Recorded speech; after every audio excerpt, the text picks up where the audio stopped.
Hello and welcome to Tinted podcast. I'm Georgina and joining me today is Maria Wybrow, a relationship coach. Hi, Maria. Hi there, Georgina. How are you? I'm good. I got a bit tongue-tied then, but I'm back in the room now. So thank you so much for joining me. It was great to touch base with you before the call. So would you like to tell everyone what you do as a relationship coach and how you can help people?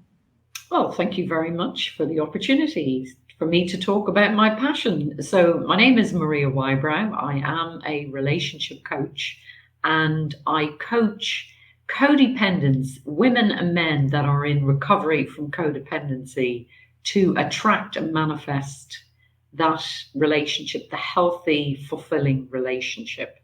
Because if you are codependent, that's part of one of your main core issues, is that inability to attract a healthy, loving relationship because of some internal stuff going on. So that's what I'm passionate about.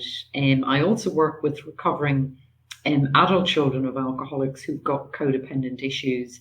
So if you grew up with addiction, for example, that wasn't treated, you may find it difficult to either be in relationships because you fear the intimacy, or you attract a lot of very toxic relationships where you're maybe fixing, caretaking, and people pleasing, and they're toxic, they're not satisfying, they're draining. So I work with people who've identified that they are working on themselves, but they still need some help with attracting that healthy person. And that was me. That was me over 20 years ago. So I have a lot of technical skill. I'm trained as a coach, but I'm also using my 23 years of creating, the life that I love today. And certainly my relationship with my husband, it's a healthy, nurturing, fulfilling relationship. That's amazing. So you can help everyone to to attract the right partner. Could you just tell everyone a bit more about codependency? Because not everyone will understand the terminology. Yeah, no, for sure. 40 years ago, the term was coined by Melody Beattie. She wrote Codependent No More, because she worked in a treatment center in Minnesota in the States. And what they noticed was all the people coming in for alcohol abuse addiction recovery, their partners would be brought into the treatment. And all the partners seemed to have the same traits of codependency. And I'll give you some here. Rescuing, people pleasing, and caretaking in relationships, having difficulty making decisions, being too enmeshed in other people's business and giving away too much when you first meet people, not being able to discern what to say and what not to say, having a low sense of self-worth and getting your validation from being in a relationship with another person. That tends to be toxic, where you want to fix, you want to rescue, or you feel they've got problems and only you can fix them. But you can be overly responsible as well. So with children and with partners, even in work, because if you're codependent, you'll take that behavior into work. So you might take on too much work because you don't have any boundaries to say, you know what, I'm not happy about this. I don't wish to take on this extra work, for example. Or you can be extremely loyal and stay in situations that are harmful for you. And know that you need to leave these situations, but you just can't follow through. So you go through the cycle of bitching, griping, and complaining about the person or the situation, but you don't have the assertiveness to stand up for yourself and to leave, for example. You'll definitely compromise your value and integrity, and this is where the people pleasing comes in, to be in a relationship. So you might have heard the term people pleaser. So we will put our needs and our values secondary to other people because we want to be in a relationship with somebody, or with family, we want to please them. But very often it starts off in childhood. So 40 years ago, they could tell that if you grew up with addiction, you would probably have some of these traits. You'd have some of the characteristics of codependency. But the conversation has moved on. And today we know that one of the hallmarks of codependent behaviour is you just grew up in a dysfunctional family. And when I say just dysfunctional, I mean a dysfunctional family has kind of 2 or 3 hallmarks. There's the no talk rule. They don't communicate effectively. It's disencouraged, actually, because there tends to be problems in the household, either with addiction or narcissism, or there might be mental health issues or some problem that they want to ignore or they are unable to deal with or they don't wish to deal with. And healthy, open conversation isn't encouraged. So you learn to shut down and maybe not recognize your feelings and hide them because that's what you're unconsciously or consciously told to do. So the hallmarks in dysfunctional families, which are the breeding ground for codependency, are the no talk rule, over responsibility given to children. Like I work with people who were parenting their parents growing up, looking after them maybe, or there was issues, whatever. So being assigned to be too responsible at too young an age. You couldn't be a child, you couldn't be a kid. And that's where codependency comes from. It was originally uncovered with families in addiction, and it's absolutely present in families with addiction, or if you grew up with a parent with an addiction. But you can just become codependent also from suffering mini traumas growing up in a dysfunctional family. So, wow. Yeah. So it's very persuasive. And I work with people who are aghast, and they realize, because when we get older, for example, if we haven't done any work on ourselves, we can see, particularly with relationships, which is why I'm a relationship coach and I specialize in this area, because what we'll find is we can be very controlling, and nobody necessarily associates that with codependency. But if you're very controlling and you need to feel in control to feel safe, you will want to control the people around you. So that's people you're in a relationship with, your children or your siblings or your parents, because we feel a sense of safety. But with controlling others, we're not allowing them to be who they are. And we might become very bossy and dictatorial and tell them what to do, which is violating somebody else's boundary. But the control can also happen where it can lead us into addiction, because we don't want to be out of control. We don't want to feel our feelings. So some people slide into addiction like alcoholism, or with their codependency, they might slide into workaholism like I used to do. I'd work around the clock 12 hours a day with maybe 20 minutes break because I didn't have to feel. I could be just a human doing.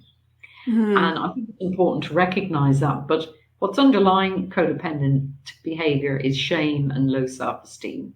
So, you're suffering from low self-esteem and or shame if you're always comparing yourself to others, and knowing or feeling inadequate, regardless of your education, regardless of how much money you do or you don't have, always feeling not good enough. And this can sometimes also be shown in perfectionism, having to get everything perfect.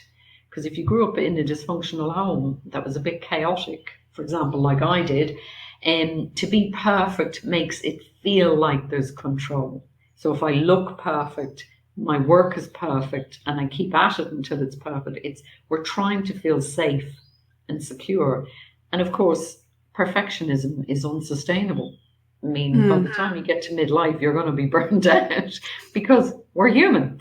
And another hallmark of codependency is the people pleasing. So we're supposedly trying to please people when really our communication is dysfunctional.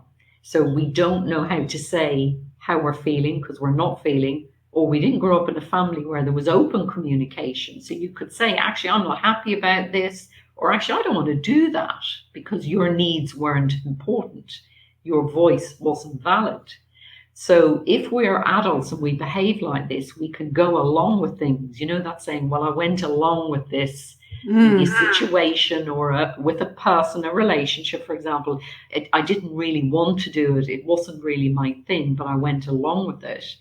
And this communication is dysfunctional and it's confusing because it gives a mixed message. People are there, do they want to do this or don't they? And this is where the people pleasing and caretaking comes in. We're actually trying to manipulate people to do what we think they should be doing. So it's pretty broad and wide, but it's certainly common, absolutely, if you grew up with addiction or you're recovering from an addiction. But the hallmark is you grew up in a family where your emotional needs weren't met for whatever reason.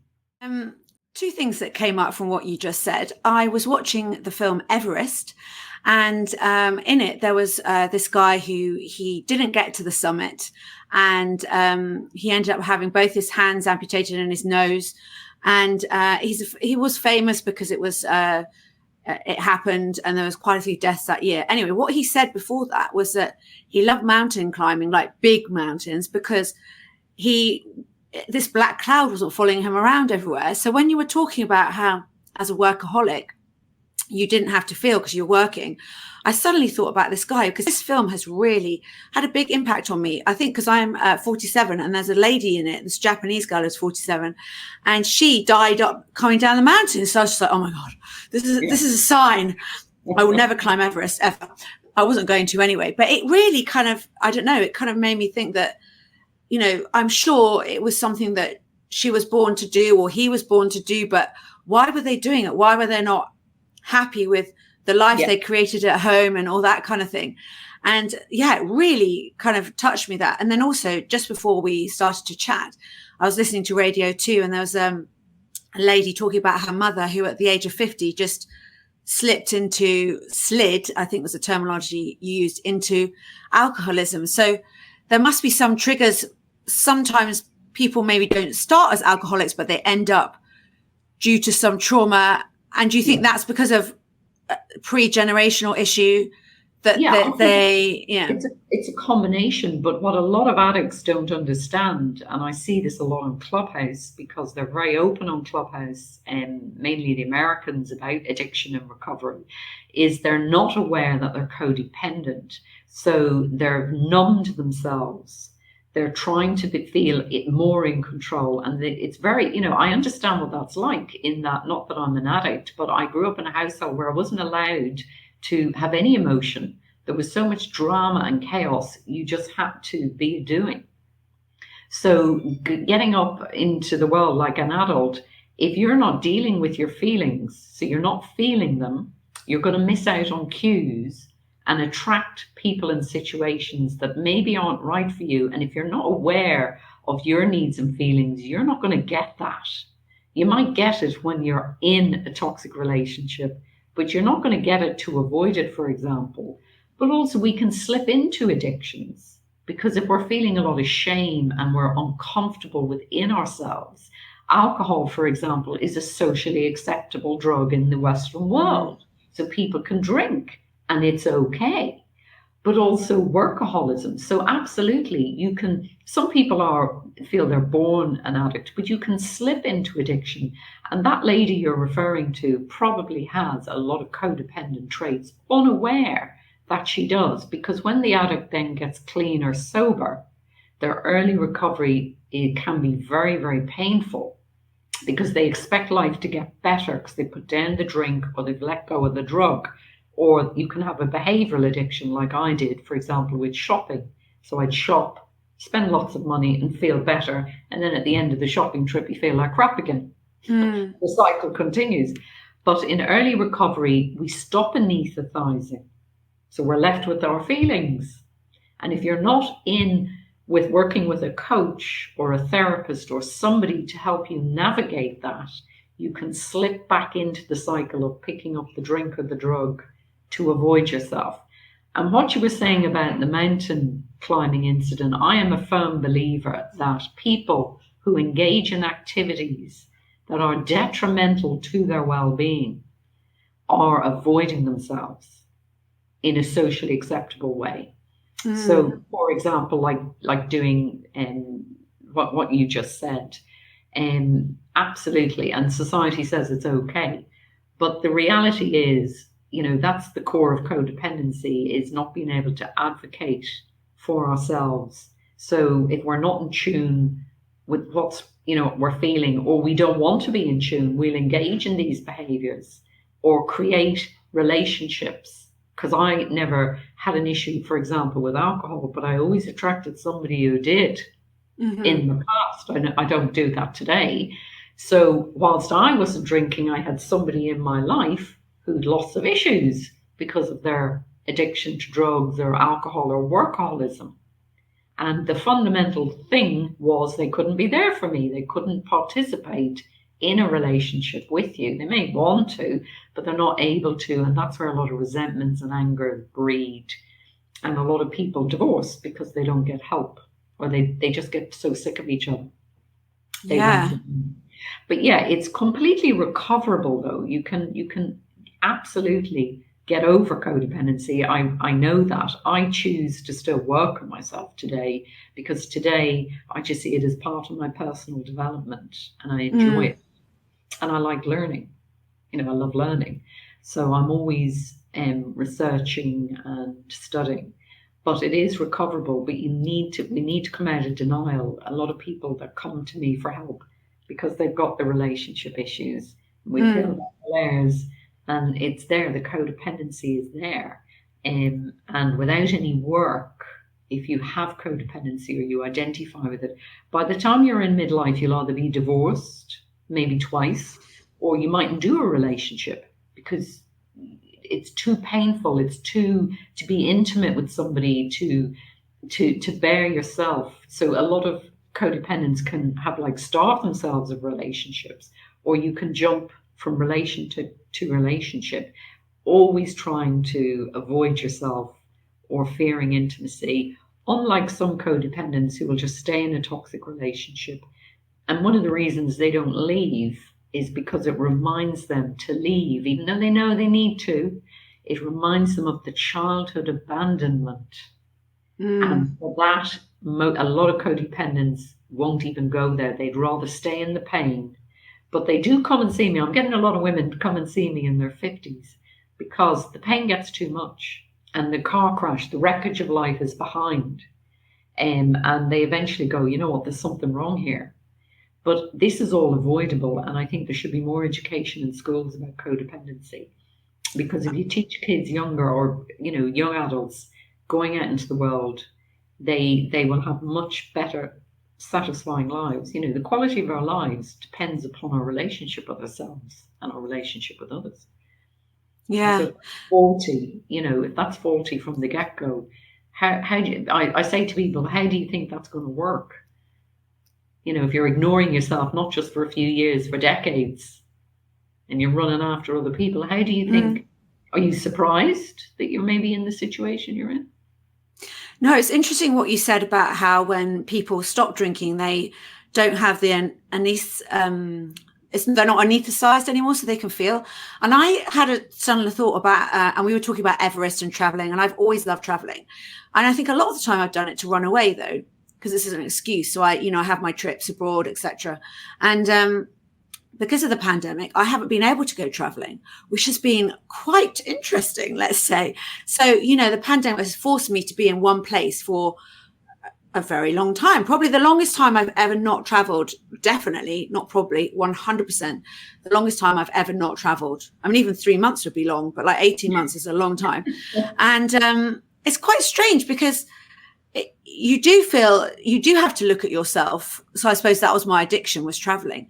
And it's just really interesting, some of the things you're saying about that, because suddenly you are laid bare and you can see, your life for what it is, and you can make changes and tweaks. And ironically, now I'm actually very happy at home and not traveling as much. Maybe I've gone too far the other way now, but it's interesting.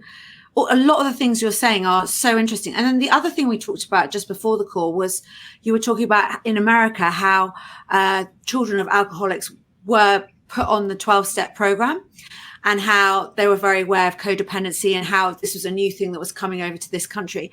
Can you explain a bit more about that? Because I think that relates to education as well, doesn't it? Yeah, I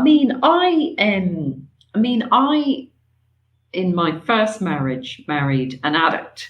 And he left. We were married about 8 or 9 years. So I was in my late 20s, and he left So it forced me to take action because I was in a country that wasn't mine. I didn't have a lot of resource behind me. So I went to Al-Anon, which, for example, is the 12-step support group for families who've got a loved one suffering from addiction, or even if you're out of a relationship, you can still join. And I put myself in therapy because I knew that where I was, I didn't know what the connection was, but I knew it was connected to my childhood because I'd read a lot of personal development books. So I was 2 years in therapy when I diagnosed my codependency. Not my therapist, I did, because I was attracting a lot of toxic relationships. And when I was reading the literature about Codependents Anonymous, I could tell, I could went ka-ching, this is me. But a lot of people at that time would say to me, what are you doing, Maria, going to meetings? It's Friday night, you should be out partying with us. A crowd from work would be going out, and I'd be thinking, what, I've studied to do because I was doing studies, but I might have done a meeting on a Friday night. And I realized then that I was probably in Al-Anon one of the youngest women. I mean, there's men and women in Al-Anon, but at that time it was predominantly women. I would have been one of the youngest there. Now, if I went to an open AA meeting, there'd have been some people in those meetings my age. And I realized that, yes, a lot of people are in denial. It's still in the United Kingdom deemed to be a bit of a class thing, addiction. That just happens in areas where maybe there's, poor housing or poor income, and it doesn't touch middle class society. Well, I can promise you those meetings in London, in some of the most affluent areas, and I've been in meetings on the outskirts of London where they're very deprived, and I promise you the rooms are full. Certainly before the pandemic, we don't have a giraffe just because we're in a deemed to be a high income. In fact, in the high income areas, you'll probably find the rooms are larger from my experience. But what I really noticed was, because of the pandemic, you were talking about, life changing. So I was at home, which I'd never been at home. I'd always gone out to work. I worked in corporate. And then I heard of Clubhouse. So I go onto the app. It's like a podcast that you can join in.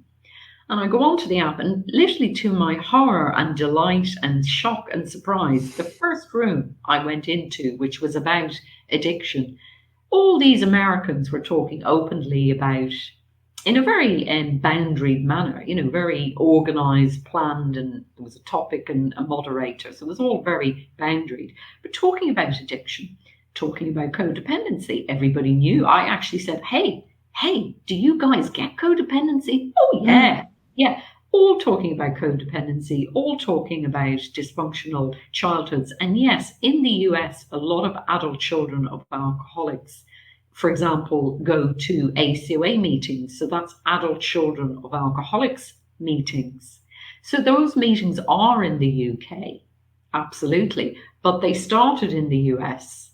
And the Americans, for some reason, seem to have a lot less issue with being open about the fact that maybe they grew up in a family that had an addiction. And Clubhouse has exposed me. So, for example, I come from Ireland. I've lived in the United Kingdom all my adult life. I've become a British citizen. My great-grandmother was American, who left America for some reason to marry somebody in Ireland. So I do have an affinity with the Americans to a degree.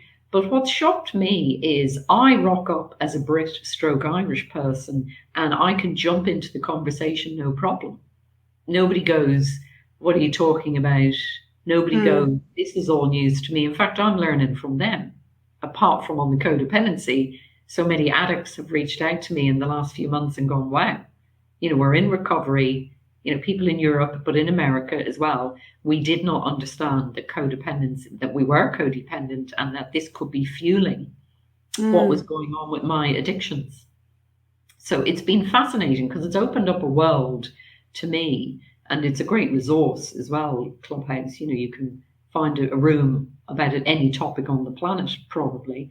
But they're very open, and I think in the UK we need to be a bit more embracing and open. And the pandemic has, the data has shown that the people have increased their alcohol consumption. They reckon there will be massive fallout with people falling into addiction. And do we have the resource to deal with it all? Yeah, it's so important. Yeah. I was speaking to Nikki, who runs a charity called My Black Dog, which is about mental health, not specifically alcoholism. But and she was saying that we need to normalize, these issues. And without it being normalized, we can't really ever break through the barrier. So she's created this charity which just kind of puts a little plaster over it for a tiny bit, which enables people to kind of make it through the worst kind of patch. So when people come to you, they can find you at mariawybrow.com and they can contact you there. And then you can talk to them about relationship coaching. And I gather you've got like a 6-week program that you're ready to go. Yeah, I mean, we can do. I mean, I like to have a discovery call because I won't coach everyone who comes to see me, because I only want to work with people where I believe I can help them. So some people have come to see me where quite clearly, because they have to fill in documentation and agreements, for example, they need other help. And I will signpost them to that help. I won't just say, oh, I can't help you. I will signpost them to where they can go to get other help.